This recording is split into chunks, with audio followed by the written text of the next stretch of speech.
Tem uma palavra de Deus para o teu coração agora, e eu quero que você abra o teu coração para receber, amém? Está escrito lá em Jeremias 32, capítulo 32, versículo 38, olha só o que está escrito: eles serão o meu povo e eu serei o seu Deus. Dar-lhe-eis um só coração e um só caminho, para que temam a mim todos os dias. Para o seu bem e para o bem daqueles que estão dentro da tua casa, eles serão fiéis a mim. Farei com eles uma aliança eterna, segundo a qual não deixarei de lhe fazer o bem. Oh, glória a Deus! O Senhor está dizendo para você: colocarei o meu temor no seu coração para que nunca se aparte de mim. Me alegrarei por causa deles e farei bem, porque eles estarão plantados numa terra boa, e de todo o meu coração, de toda a minha alma, eu os abençoarei.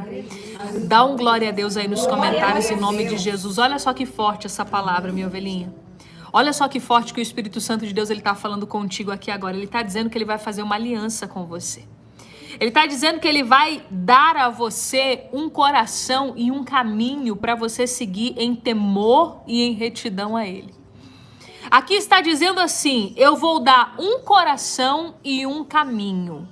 Tem muitas pessoas que acham que quando a gente vai servir ao Senhor, nós temos muitas alternativas. Isso é o que o mundo te fala. Presta muita atenção nisso. O mundo te fala que há um evangelho de muitas alternativas, muitas maneiras de servir ao Senhor, quando na verdade existe uma maneira, e é essa daqui. Aleluia. Algumas pessoas dizem assim: a Bíblia precisa ser atualizada, a Bíblia precisa de uma atualização porque as coisas não são bem assim. Eu digo uma coisa a você: a palavra de Deus, ela é uma só, e um só é o caminho. Aleluia. Jesus disse o quê? Eu sou o caminho, eu sou a verdade, eu sou a vida. Não tem outra alternativa. Se você quer que o gigante caia da tua vida, se você quer que o gigante caia dos teus caminhos, se você quer finalmente se ver livre desse gigante, entenda que existe um caminho, uma resposta e uma alternativa. Não tem como a gente escolher outros caminhos e achar que o resultado vai ser o resultado da palavra de Deus. Não vai. Não tem como a gente plantar limão e depois querer colher laranja. Não tem como a gente plantar uma semente e depois, na hora da colheita, a gente falar: poxa, mas eu não queria estar colhendo isso daqui. Mas a colheita, ela é resultado daquilo que a gente plantou e da semente que a gente plantou. Exatamente aquela semente que a gente plantou, a gente vai colher. Porque é o quê? Um caminho, uma resposta, uma alternativa. Quantas pessoas eu já atendi na minha vida, não são, ovelhinhas, são 18 anos que eu atendo pessoas, que eu cuido de vidas, que o Senhor me colocou para cuidar do coração das pessoas. 18 anos, não são 18 meses. E quantas pessoas eu já atendi que disseram assim: eu achei que eu ia conseguir ser feliz indo por aquele caminho quando Deus falou que não ia dar certo.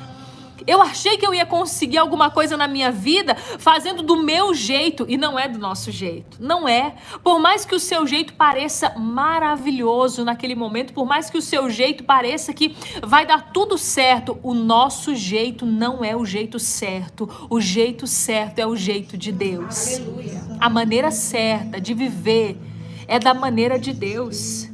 Às vezes você está aí diante de uma encruzilhada, presta atenção, essa encruzilhada, você diz assim: poxa, se eu for por esse caminho, Deus está me mandando por outro, mas se eu for por esse, parece que as coisas vão dar certo. Se eu for por esse caminho, tudo aparentemente vai cooperar para o meu bem. A gente vê o agora, Deus vê o amanhã, Deus vê daqui 1 ano, Deus vê daqui 2 anos, Deus vê daqui 5 anos. Então não ache que aos teus olhos esse caminho que você está escolhendo, que não é o caminho que Deus está mandando você ir, é o melhor, porque não é, não é. Por mais que você diga: mas está me fazendo bem agora, pode te fazer bem 1 mês, 2 meses, 1 ano, mas e depois? Será que vai continuar fazendo bem? Será que vai continuar alegrando o teu coração? Porque quando a bênção do Senhor vem para a nossa vida, ela é longânima, é aquela bênção que ela dura muito tempo, ela dura anos e anos. É aquela pessoa que encontra alguém para casar, um homem de Deus, uma mulher de Deus, e aquilo dura muitos anos. Alguém pode dizer assim: ah, mas para mim hoje essa pessoa está parecendo perfeita. Você vê o agora. Pergunta para Deus se realmente é essa pessoa, porque Deus ele pode te entregar uma bênção que vai durar muito tempo. Quando você pode alcançar para você mesmo uma bênção que pode durar pouco tempo. Por que a gente vê cada vez mais divórcios em tão pouco tempo? Porque a pessoa ela foi pelos olhos dela, ela foi pela credulidade que ela tinha, que aquilo ali era o melhor. Ela, não, isso aqui é o melhor para mim, quando na verdade a gente tem que perguntar: meu Deus, isso aqui é o melhor para mim? Esse emprego é o melhor para mim? Essa carreira é a melhor para mim? Essa pessoa é o melhor para mim? Não ir pelas emoções, não ir pelas emoções. Sabe aquele corredor que você passa quando você está comprando alguma coisa? Presta atenção nisso, eu vou te dar um exemplo. Sabe quando você está comprando alguma coisa, ou no supermercado, ou em alguma loja, e tem aquela parte ali do corredor, que é um monte de coisa que fica ali, e você tá na emoção da compra. Você tá na emoção da compra. Aí você vê aquelas coisas no corredor e você pensa assim: poxa, eu vou levar isso aqui. Eu vou levar isso aqui, eu vou pegar isso aqui também, eu vou pegar isso daqui. Por quê? Porque ali naquele corredor já foram feitos vários estudos que aquilo ali é o corredor da emoção. Você tá na emoção de comprar.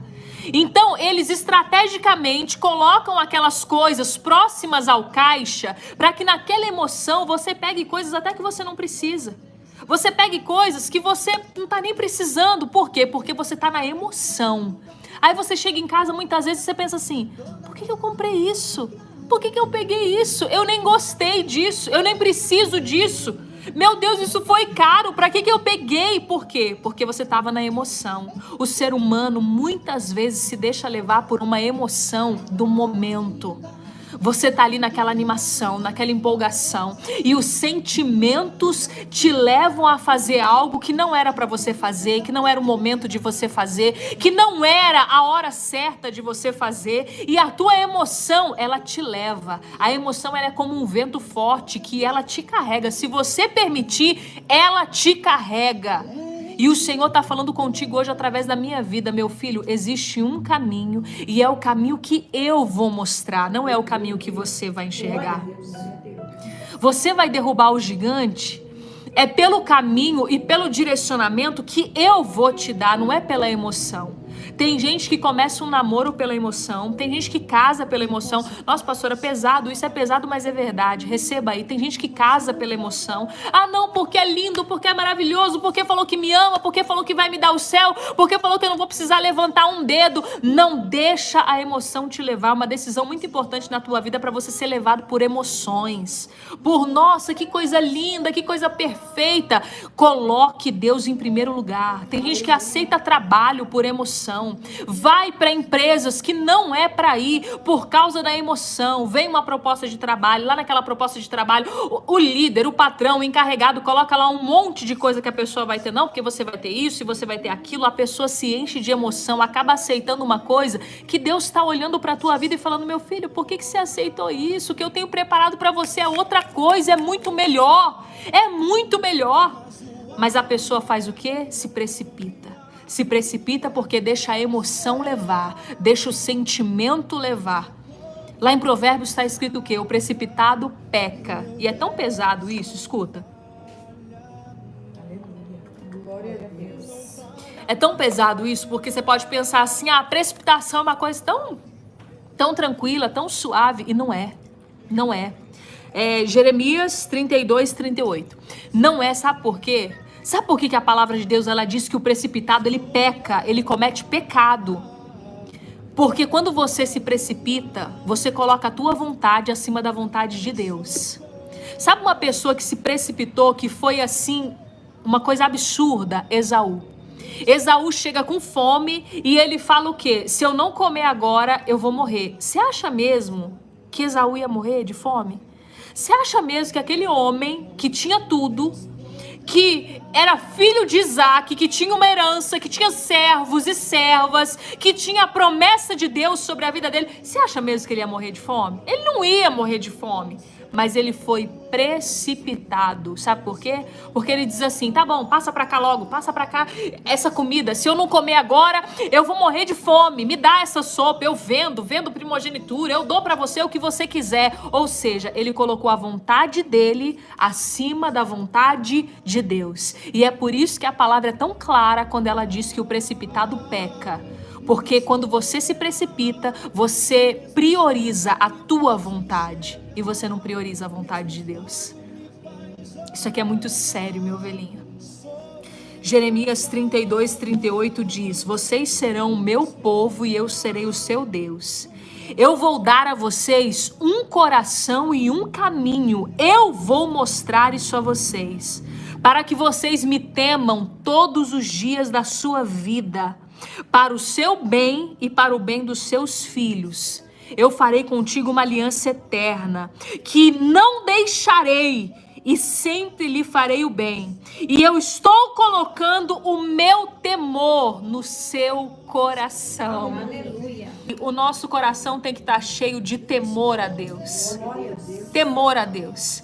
Eu sei que muitas vezes quando eu prego essa palavra, tem gente que não gosta, mas eu preciso pregar o evangelho real e verdadeiro que fala de temor, que fala de vida de santidade, que fala de abandonar o pecado, de abandonar o eu. Hoje em dia, numa sociedade onde as pessoas valorizam tanto eu, tanto ego, é uma coisa de eu consigo, eu faço, eu aconteço, eu vou fazer, eu vou ir lá, eu vou... O sujeito da frase é sempre eu. Quando Jesus, ele nunca valorizou o eu. Em momento nenhum, Jesus fala, vai lá que você vai conseguir, você... Ele sempre fala, confia em mim. Jesus sempre fala, confia em mim. Eu sou a tua força, eu sou o teu esconderijo, eu sou a tua fortaleza. O sujeito da frase é sempre Jesus, é sempre Deus, não somos nós. Quando Deus chama, ele diz o quê? Eu vou te capacitar, eu vou te preparar. Mas e se eu não conseguir, como diz Moisés? E se eu não conseguir falar, e se não der certo? Se as coisas não acontecerem como eu estou planejando, Deus fala o quê? Eu vou colocar as palavras certas. Eu vou te usar. Então a gente precisa voltar o nosso coração para quem realmente, para quem verdadeiramente importa na nossa vida, como centro da nossa vida. A gente não é o centro da nossa vida. O ser humano não pode ser o centro da própria existência. Nós não podemos dar lugar e dar espaço para o ego. Não porque eu vou lá e eu vou fazer, eu vou acontecer. A arrogância, ela precede a queda. Às vezes, quando a pessoa começa a se vangloriar, logo as coisas começam a dar errado para ela. Eu nunca vi alguém que começou a se vangloriar e as coisas foram fluindo, acontecendo. É sempre o contrário. Quando a pessoa começa a se exaltar, quando ela começa a se ensoberbecer, quando ela começa a falar assim, não, eu vou conseguir, eu vou lá, eu vou fazer, eu vou acontecer, as coisas começam a dar errado para ela. Sabe por quê? Porque a palavra de Deus ela é muito clara. O orgulho vem antes da queda. Se a pessoa cai, antes veio o orgulho. Aquelas pessoas que entram no campo, entram no jogo falando assim, não, esse jogo tá ganho, esse jogo tá fácil, isso aí, ó, tá no papo. Geralmente vai lá e perde, vai lá e passa vergonha. Por quê? Porque se precipitou, ficou arrogante, ficou soberbo, e a soberba, a arrogância, ela precede a queda. Pode perceber, você já viu isso na vida de muitas pessoas.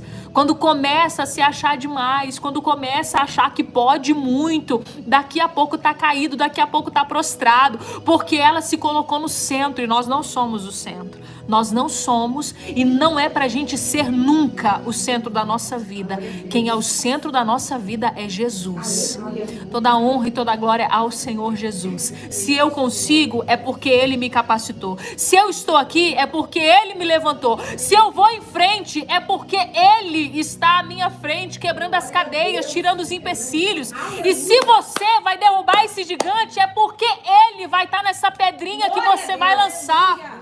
Davi compreendeu isso e ele disse, eu vou contra ti pelo nome do Senhor dos Exércitos. Ele não falou, eu tô indo contra você porque eu vou conseguir te vencer. Não, ele diz, você vem contra mim com lanças, espada, escudo, mas eu vou contra ti em nome do Senhor dos Exércitos.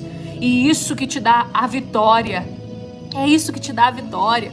Muita gente confunde humildade com alguma coisa que a gente possa ter ou possa não ter. Humildade é você ser. Humildade é você reconhecer que é o próprio Deus que está à tua frente te entregando tudo. Toda bênção, todo dom perfeito, todo milagre vem das mãos do Senhor para a nossa vida. Nada é mérito nosso. Tudo que acontece de bom na minha vida, eu tenho certeza de uma coisa: quem me deu foi o Senhor. Ah, pastora, mas foi uma coisa que eu consegui aqui. Eu fui ali, trabalhei e recebi. Dê glória a Deus, porque se você teve força para ir ali trabalhar é porque Deus te sustentou. Porque o dia que o sopro do Espírito Santo não estiver nas tuas narinas, você nem acorda, você nem levanta da cama de manhã. O Senhor é quem sustenta a nossa vida. Se a gente trabalha é porque Ele nos deu força. Se a gente respira é porque Ele está conosco ainda, colocando fôlego de vida em nós. Tem pessoas que não passaram dessa noite. Tem pessoas que não acordaram dessa madrugada. Tem pessoas que o Senhor recolheu nessa madrugada. Pessoas que poderiam estar agora trabalhando, mas não estão. E nós estamos por quê? Porque o Senhor nos sustentou. Até aqui o Senhor te sustentou. E o gigante vai cair, porque ele vai à tua frente.